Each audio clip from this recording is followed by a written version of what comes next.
The purple blossoms of the hanging valewood trees cast dancing shadows across Jace Hendrix's scarred knuckles as he stood at the edge of the Royal Botanical Gardens.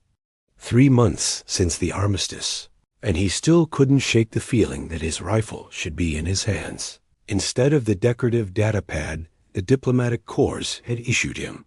The garden sprawled before him like an alien fever dream, all bioluminescent flowers and crystalline fountains that hummed with an energy he didn't understand and didn't particularly want to. "You look constipated," Ambassador Reeves had told him that morning. "Try to smile. This festival is supposed to celebrate peace between our species." Peace. The word tasted like ash in Jace's mouth. He'd spent 8 years fighting the Zynthians, watching friends die under their plasma bombardments, pulling wounded soldiers from burning wreckage, while those elegant warships glided overhead like vengeful angels. Now he was supposed to smile and make small talk with the very species that had nearly exterminated humanity's outer colonies.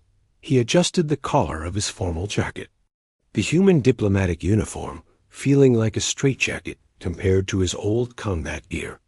The fabric was too clean, too soft. It made him feel exposed in a way that armor never had. Around him, the festival crowd swirled in a mixture of humans and Zynthians, the latter towering over most of the former with their 7-foot frames and skin that shimmered between deep violet and midnight blue depending on the light. The late afternoon sun hung low on the horizon, painting the sky in shades of amber and rose that had no business looking so beautiful on a world that had been his enemy's stronghold just months ago. Music drifted through the gardens, some fusion of human strings and Zynthian resonance pipes that actually didn't sound terrible. Children from both species chased each other between the flower beds, their laughter a sound that seemed impossible given the recent history.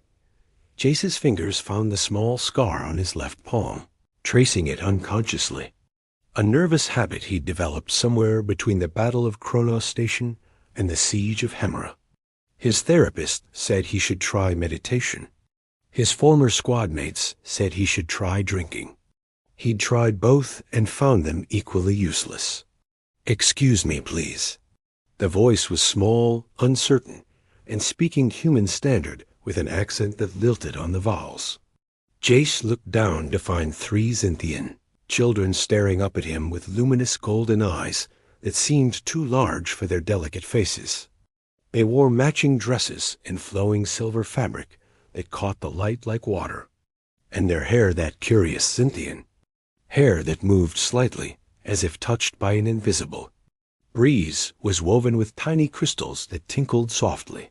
The tallest of the 3 couldn't have been more than 10 years old. She held the hands of 2 smaller girls, who partially hid behind her, peering at him with a mixture of curiosity and fear. "Yeah?" Jace said, then immediately winced at his own tone. Too harsh. These were kids, and they looked lost. He tried again, softening his voice. "Can I help you with something?" "We cannot find our way back to Mother," the tallest girl said, her chin lifting in a way that suggested she was trying very hard to be brave. "The gardens are very large, and everything looks the same. We were following a crystalline butterfly, and then we turned around, and our attendant was gone." Jace glanced around the gardens, noting how the paths wound and twisted between the massive flowering plants. Easy enough to get turned around, especially for kids distracted by the local wildlife.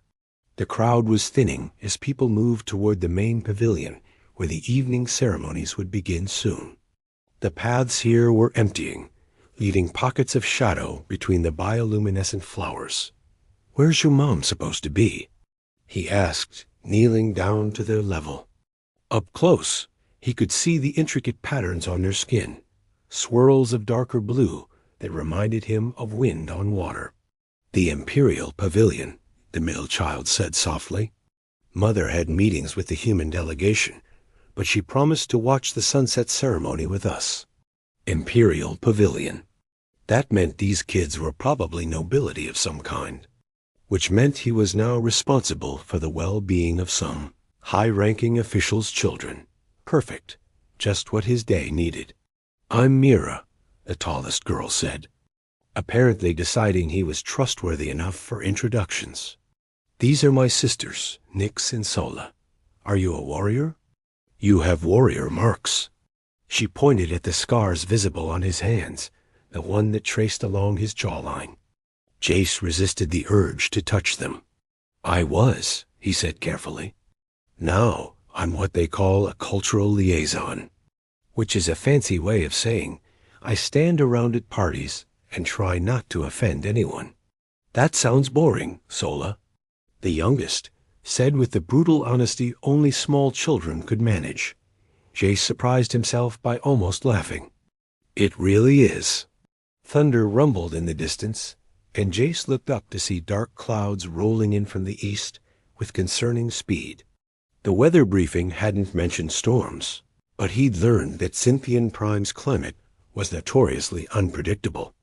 The temperature dropped several degrees in the span of seconds, and the wind picked up, sending flower petals swirling through the air. "We should get you back to your mother before this hits," Jace said, standing. "The Imperial Pavilion is on the northern edge, right?" Myra nodded, but her eyes had gone wide as she stared at the approaching storm. "The lightning storms here are dangerous. Mother says the electrical discharge can." The first bolt struck somewhere behind them with a crack that made Jace's combat instincts flare. The girls flinched, and Sola let out a frightened whimper. Around them, the remaining festival goers were hurrying toward shelter. But the nearest building was the pavilion, and that was still a good 10-minute walk through increasingly empty gardens. "Okay. Change of plan," Jace said, scanning the area. His eyes landed on a nearby structure, one of the ornamental grottos, built into the garden's design. It wasn't much, just a circular alcove with a domed roof covered in climbing vines, but it would provide shelter from the rain, if not the lightning. "Come on, we're going to wait this out." He started toward the grotto, then noticed the girls weren't following. They stood frozen, staring at the darkening sky as rain began to fall in fat, heavy drops. Without thinking, Jace turned back and scooped up Sola, who squeaked in surprise, but immediately wrapped her arms around his neck. He held out his free hand to Nyx. "I've got you," he said. "I promise. But we need to move now." Nyx took his hand, her grip surprisingly strong, and Mira followed close behind as they ran for the grotto. They made it just as the sky opened up, rain hammering down with the intensity of a pressure washer. Lightning flashed again, closer this time, illuminating the gardens in stark white light.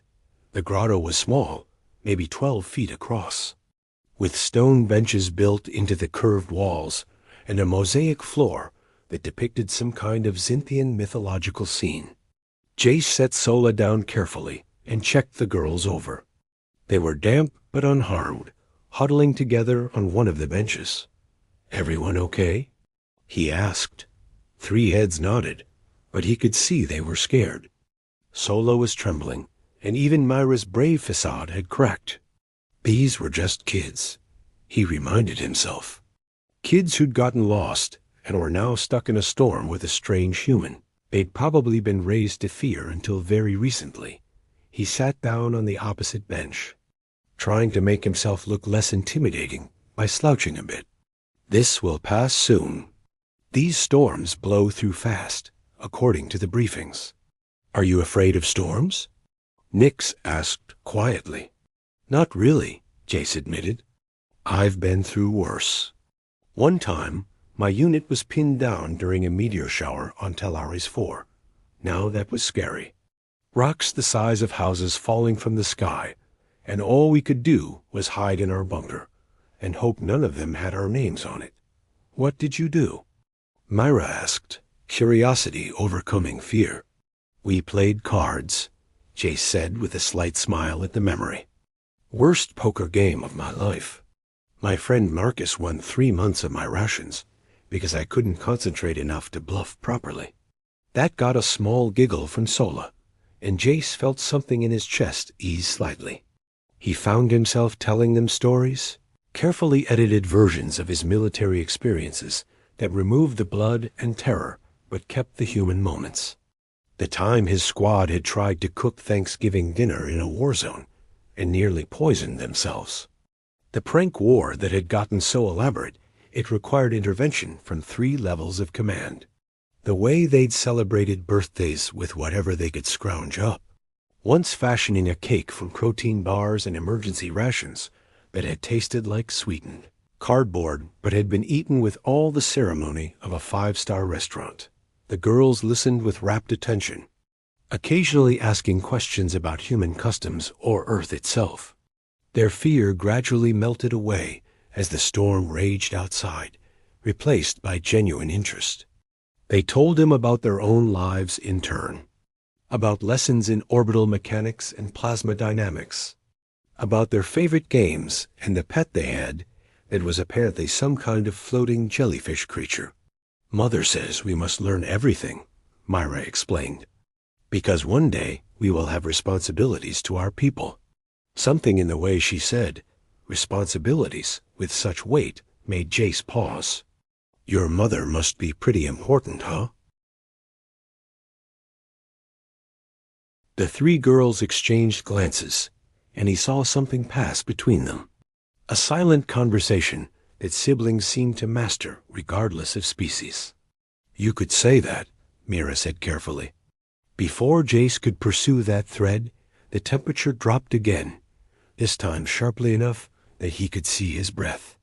The girls huddled closer together, and he realized that Cynthians, despite their impressive height and warrior reputation, didn't handle cold well. Their biology was adapted for their naturally warm climate. "Come here," he said, surprising himself. "Humans run hot. Body heat will help." The girls hesitated only a moment before Sola scrambled over to him, followed quickly by her sisters. They arranged themselves around him with the unself-conscious ease of children, pressing close to his warmth. Mira ended up tucked against his left side, Nyx against his right, and Sola somehow managed to curl up partially in his lap, her head resting against his chest.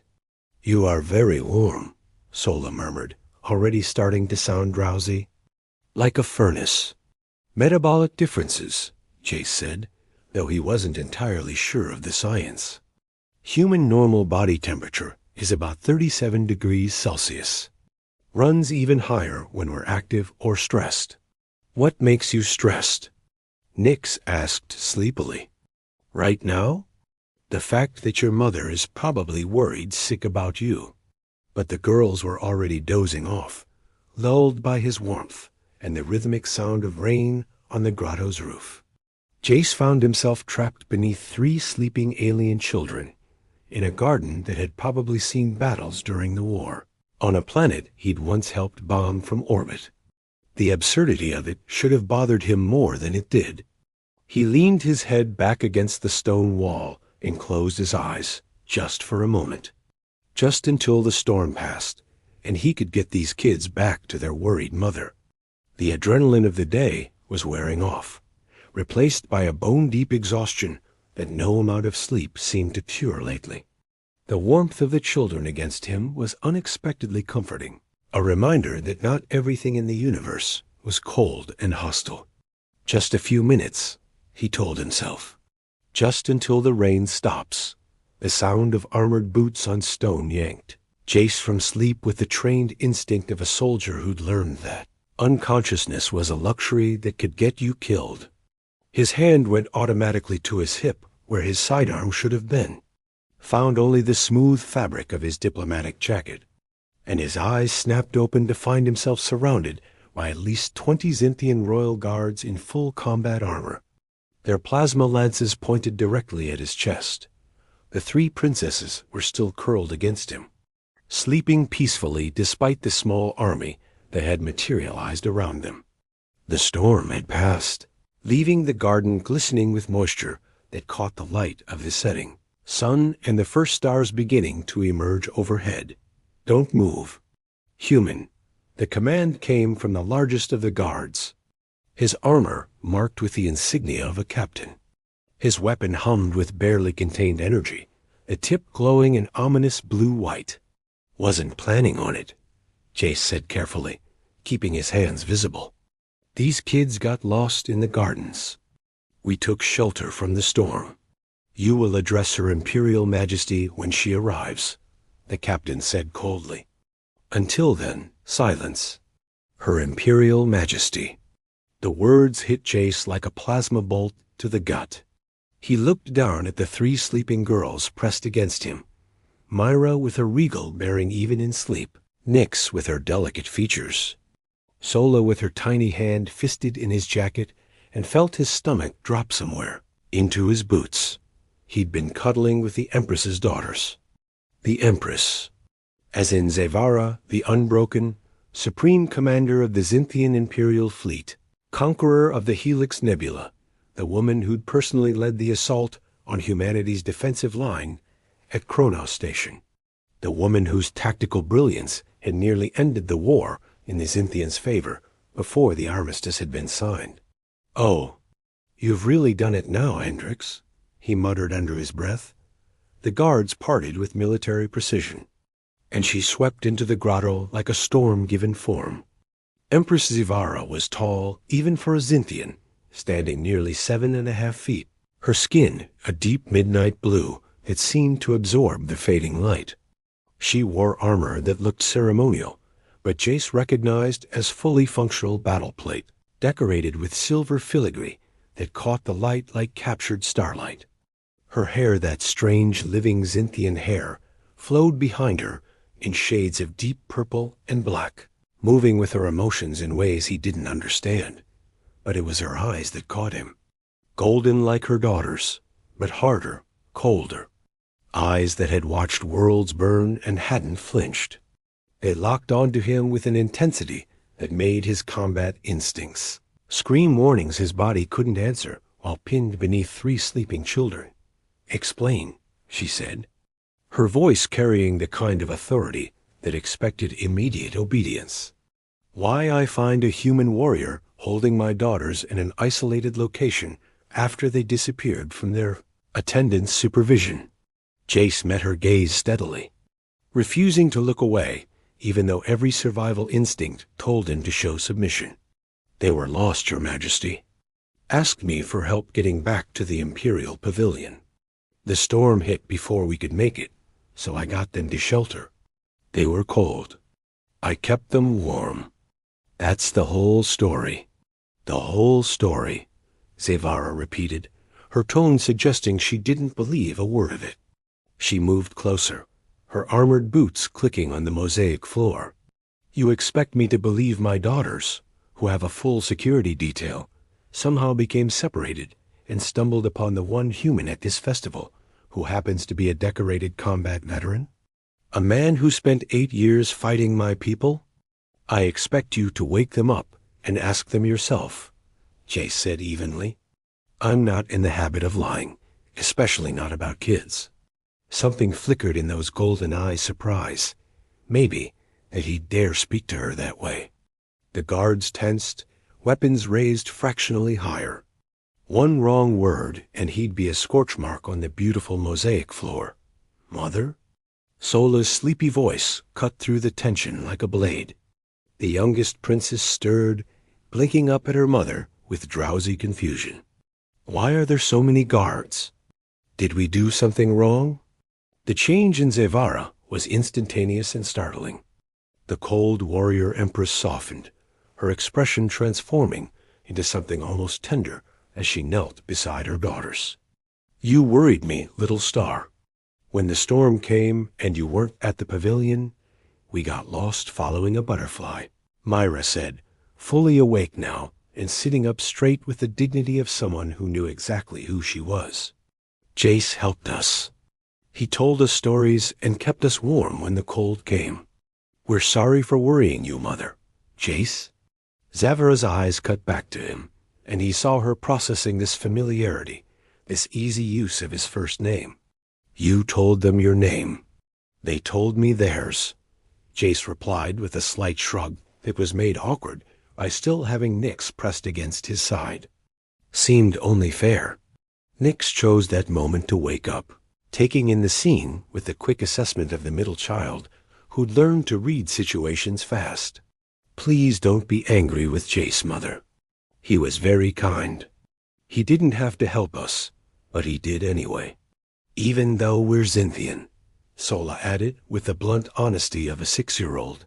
He told us some humans are still angry about the war, but he said kids are kids no matter where they're from. Jace felt heat creep up his neck. He'd said that, hadn't he? In one of his rambling stories, trying to distract them from the storm.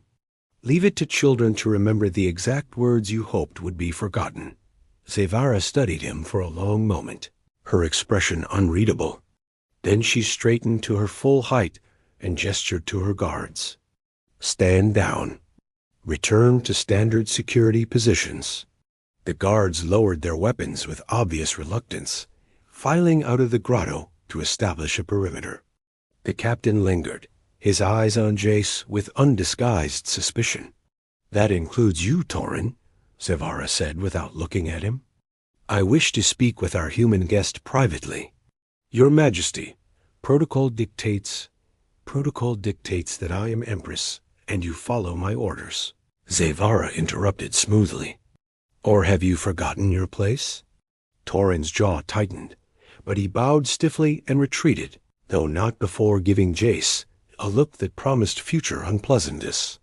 When they were alone as one could be with.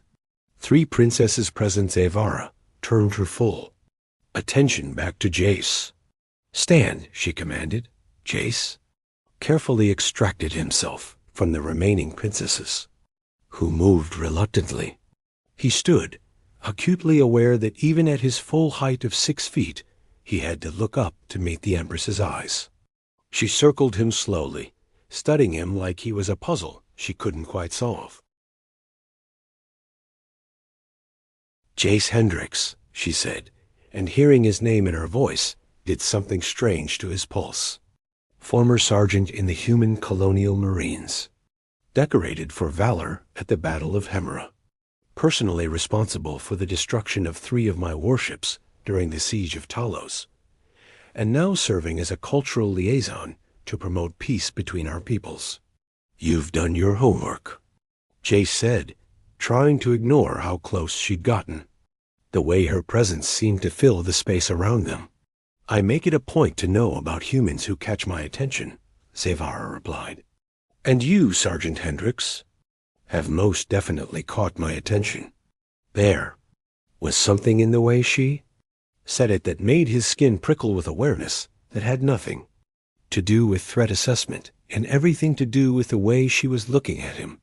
Not like an enemy, not even like a former enemy, like something else entirely that he couldn't quite name.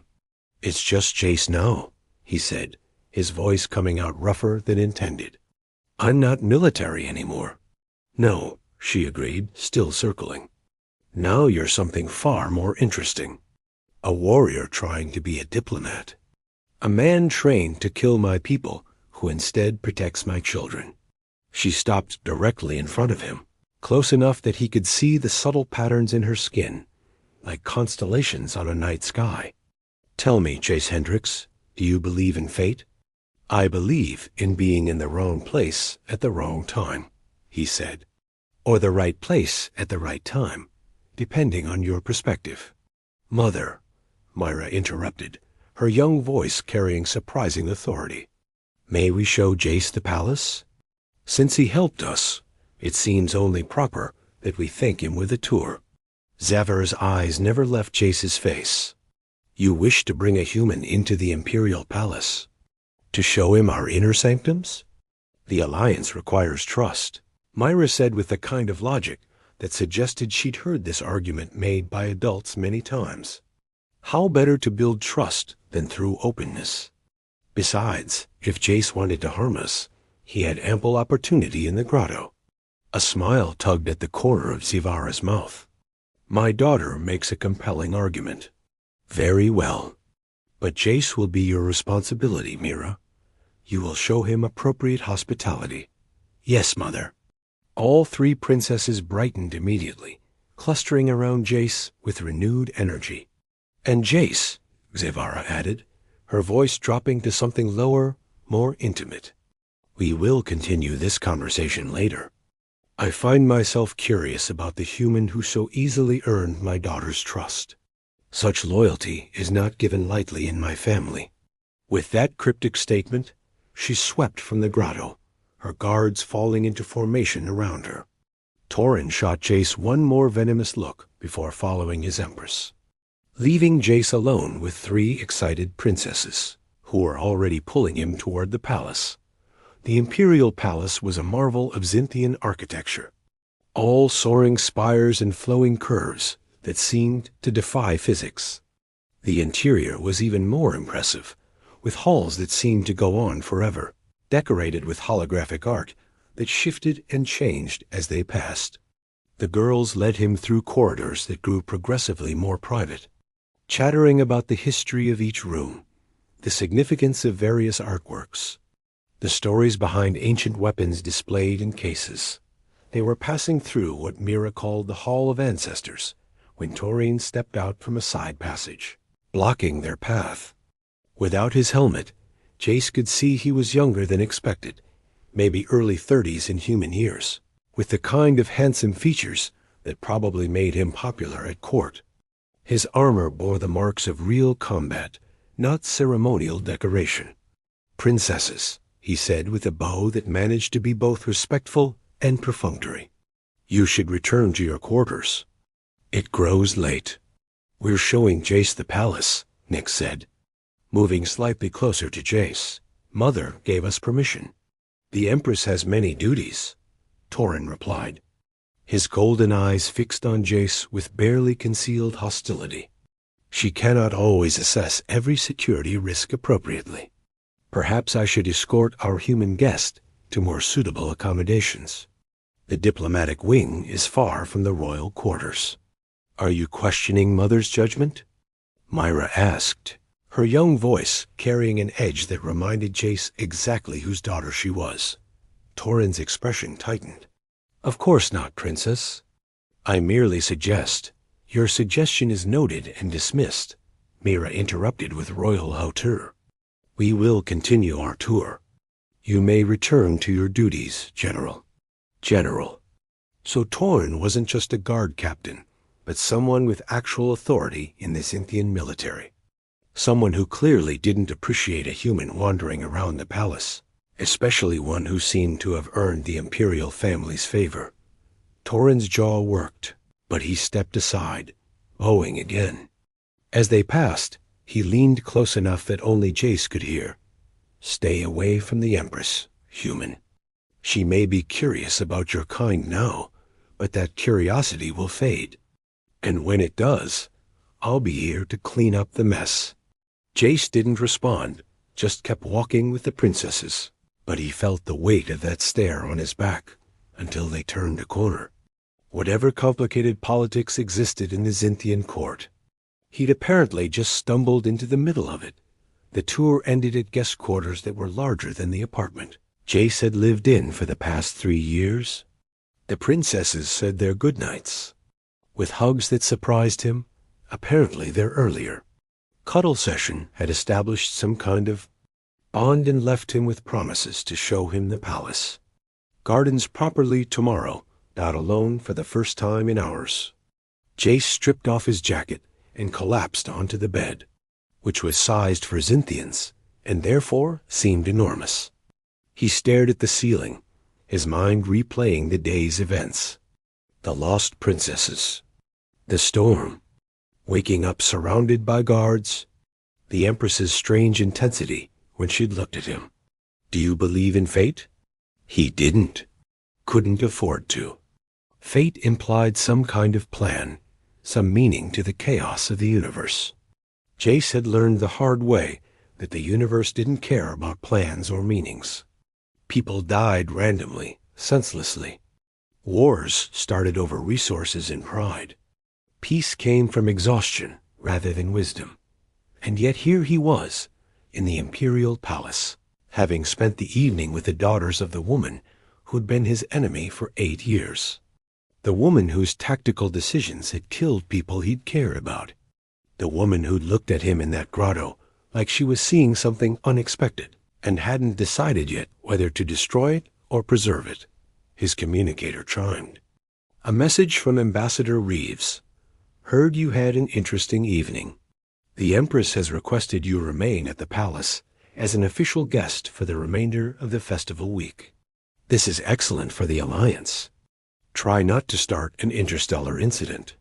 A week in the palace.